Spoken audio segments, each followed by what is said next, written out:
ஆரோக்கியமான வாழ்க்கைக்கு Aaravil health mix auravil.in வெப்சைட்ல இருந்து வாங்கலாம். நமக்கு லீகலாக ஏதாவது ஒரு பிரச்சனைனா போலீஸில் போய் கம்ப்ளைண்ட் பண்ணுறோம். போலீஸே பிரச்சனை பண்ணாங்கன்னா அப்படி போலீஸ் பண்ண பிரச்சனையால் ஹியூமன் ரைட்ஸ் கமிஷன் வரைக்கும் போய் போலீஸ் வந்து பாதிக்கப்பட்டவங்களுக்கு ₹1 ஃபைன் கொடுக்கணும் அப்படின்னு சொல்லி உத்தரவு போட்டாங்க. எது ₹1? அதில் அப்படி என்ன இருக்குது அப்படின்னு சொல்லி உங்களை மாதிரியே எங்களுக்கும் ஒரு கேள்வியும் ஒரு ஆர்வமும் இருந்துச்சு.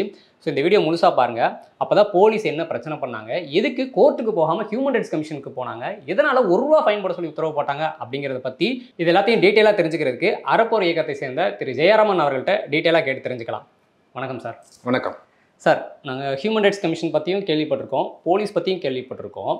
உங்களுக்கு என்ன நடந்துச்சு, எந்த வருஷம் நடந்துச்சு, எதனால் நீங்கள் கோர்ட்டுக்கு போகாமல் ஹியூமன் ரைட்ஸ் கமிஷன் போனீங்க? சரி, இது 2019 நடந்தது. ஜூலை 13 நம்மளோட தன்னார்வலர்கள் எப்போவுமே நம்ம நீர்நிலையில் இந்த மாதிரி தான் எங்கேயாவது நீர்நிலைகள் வந்து என்னென்ன இஷ்யூஸ் இருக்குங்கிறத போய் பார்த்து சாக்கடை எங்கே கலக்குது, குப்பைகள் என்ன கொட்டப்படுகிறது, என்னென்ன பிரச்சனைகள் ஒரு நீர்நிலையில் இன்லெட் ஒழுங்காக இருக்கா, அவுட்லெட் ஒழுங்காக இருக்கா, இன்லெட் அவுட்லெட்லாம் ஏதாவது ஆக்கிரமிப்புகள் இருக்கா, ஏன்னா தண்ணீர் ஓட வேண்டிய இடம். அப்போ இதெல்லாம் நம்ம பார்த்து இதை வந்து ஒரு அறிக்கையாக ஒரு புகாராக நம்ம அரசுக்கு கொடுப்போம். அதுக்கு முன்னாடி 25-30 நீர்நிலைகள் அந்த மாதிரி நம்ம வந்து ஆடிட் பண்ணியிருக்கிறோம். ரொம்ப முக்கியமாக வந்து லோக்கல் வாலண்டியர்ஸ்க்கு, லோக்கலாக இருக்கக்கூடிய மக்களுக்கு வந்து அவர்களுடைய நீர்நிலையை பற்றி தெரிந்து கொள்ள வேண்டிய ஒரு விழிப்புணர்வை வந்து நம்ம ஏற்படுத்துகிறோம்.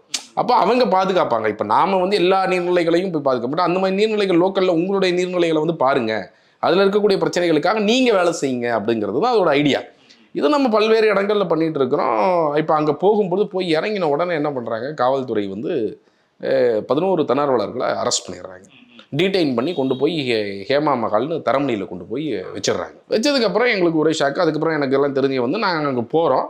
அங்கே போனால் அந்த இன்ஸ்பெக்டர்கிட்ட கேட்குறோம், ஏன் பண்ணியிருக்கிறீங்கன்னு. அவருக்கு இல்லைங்க நான் எதுவும் சொல்ல முடியாது, மேலே இருக்கிறவங்க பண்ண சொன்னாங்க, நான் பண்ணியிருக்கிறேன்.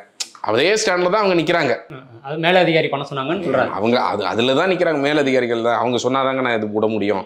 அவங்க ரொம்ப தெளிவாக தெரிஞ்சது, அவங்க இன்ஸ்ட்ரக்ஷன் தான் பண்ணிருக்காங்க. இன்ஃபேக்ட் கொஞ்ச நேரத்தில் ஒரு ஏசி வந்தார், ஒரு அசிஸ்டன்ட் கமிஷனர் வந்தார். அந்த அசிஸ்டன்ட் கமிஷனர் வந்துட்டு என்ன சொன்னார், என்கிட்டே வந்துட்டு யார் ஜெயராமிங்க அப்படின்னு கேட்டார். நான் தாங்க அப்படின்னு. நீங்கள் இல்லையா இந்த 11 பேரில் அப்படின்னு. நான் இல்லைங்க அப்படின்னு.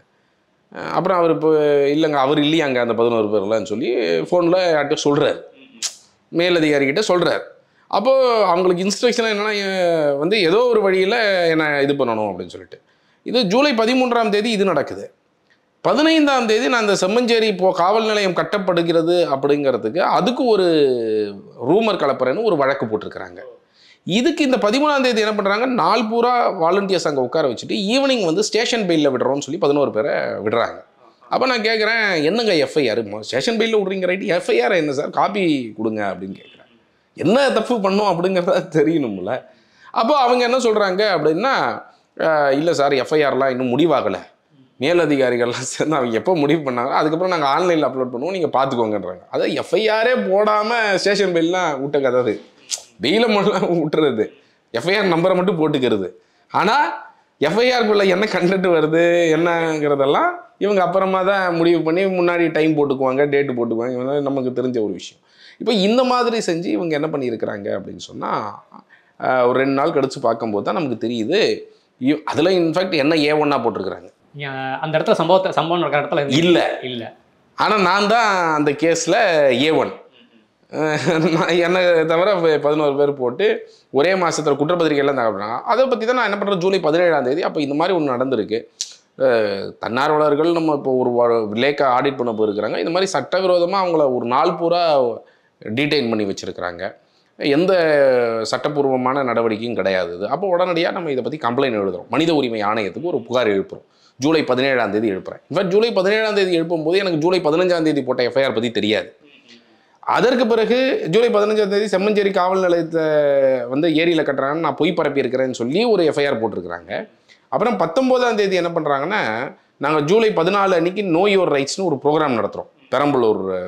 இந்த பெரம்பூர் பக்கத்தில் ஒரு மண்டபத்தில். அந்த மண்டப ஓனரை போய் அந்த பெரம்பலூர் இன்ஸ்பெக்டர் போய் மிரட்டிடுறாரு. மண்டபத்தை நீங்கள் கொடுத்தீங்கன்னா அவ்வளோதான் அப்படின்னு சொல்லிட்டு அவர் ஒரு லெட்டரே கொடுத்துட்றாரு. லெட்டரே எழுதி கொடுத்துட்றாரு, நீங்கள் வந்து அறப்போர் இயக்கத்துக்கு மண்டபத்தை கொடுக்கக்கூடாது இந்த நிகழ்வுக்கு அப்படின்னு சொல்லிட்டு. அப்போது அவர் வந்து எங்கள்கிட்ட சொல்கிறாரு, ஒரு 5000 ரூபா நாங்கள் கொடுத்துருந்தோம் அந்த மண்டபத்தை புக் பண்ணி அந்த ஈவெண்ட்டுக்காக.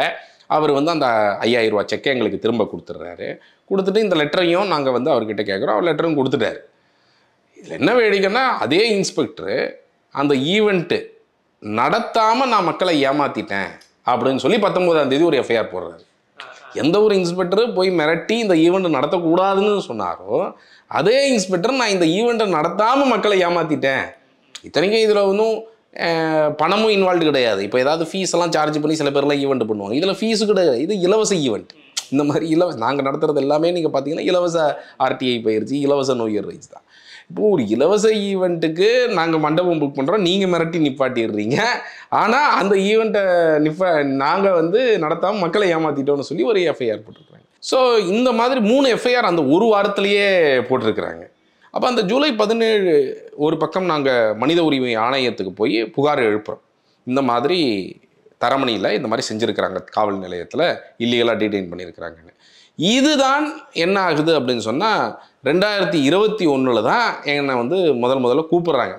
2 வருஷம் கழிச்சு என்னை மனித உரிமை ஆணையத்தில். அப்போது ஒரு டிஎஸ்பி இருக்கிறாரு. மனித உரிமை ஆணையத்தில் நீங்கள் போய் ஃபைல் பண்ணீங்க? நாங்கள் ஜூலை 17, 2019 கம்ப்ளைண்ட் ஃபைல் பண்ணிட்டோம். ஆனால் அதன் மீதான விசாரணையே ஒரு 2 வருஷத்துக்கு நடக்கலை.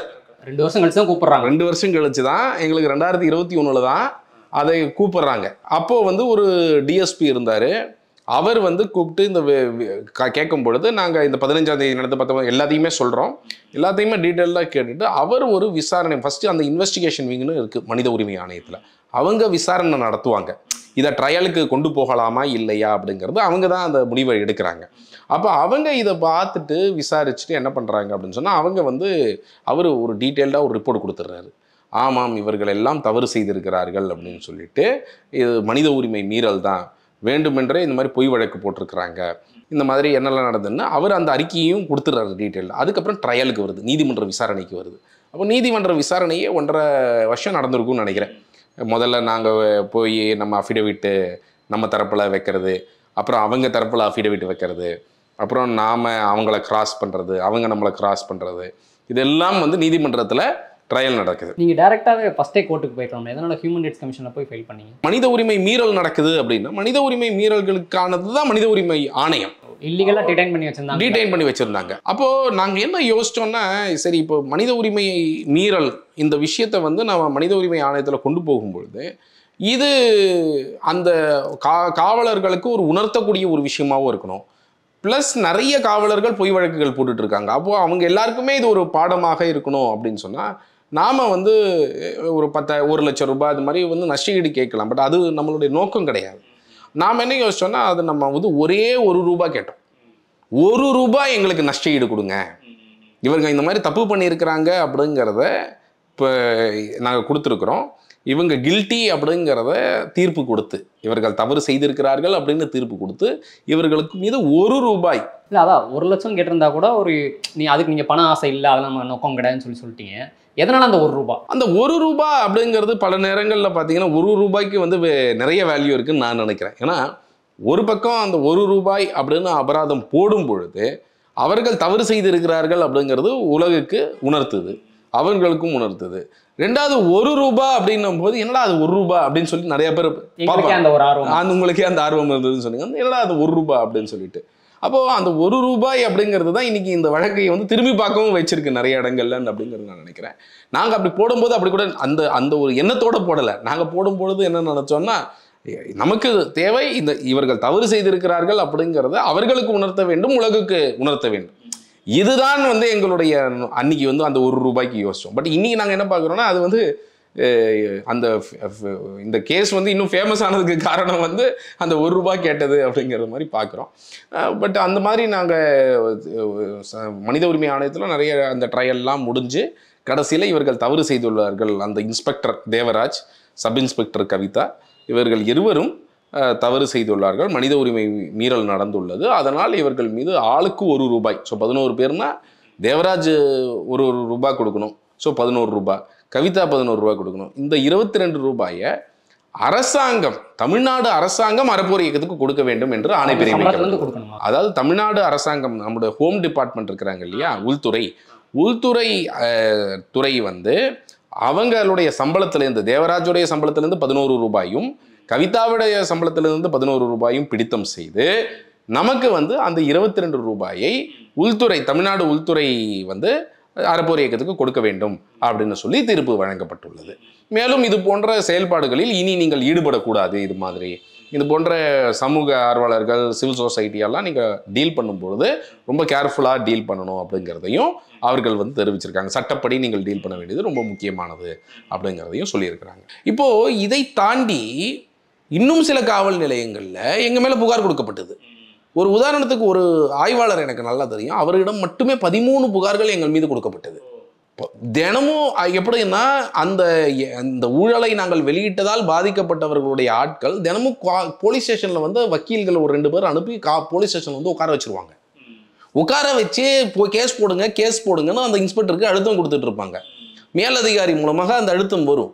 இதெல்லாம் நடந்து கொண்டிருப்பதே எங்களுக்கு ஒரு போலீஸ் இன்ஸ்பெக்டர் என்ன தெரியுமா பண்ணாரு, அந்த 13ஐயும் பார்த்து இதில் முகாந்திரம் இல்லை அப்படின்னு சொல்லி ஒரு வழக்கு கூட போடலை எங்க மேல. அப்போ அந்த மாதிரி இன்ஸ்பெக்டர் இருக்கிறாங்க, துணிச்சலான காவலர்கள், நேர்மையான காவலர்கள் இருக்கிறாங்க. அவர் என்னை அழைத்து இந்த மாதிரி வந்திருக்கு, நீங்க என்ன சொல்றீங்கன்னு என்னுடைய எக்ஸ்பிளனேஷனை கேட்டு இதில் வந்து எந்த முகாந்திரமும் இல்லைன்னு சொல்லி அவங்க அங்கேயே க்ளோஸ் பண்ணிட்டாங்க. எஃப்ஐஆர் ஸ்டேஜுக்கே போகலை.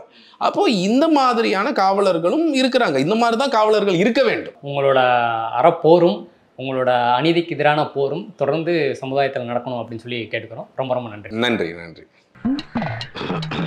ரொம்ப பயங்கரமான ஆளா இருப்பாரோ.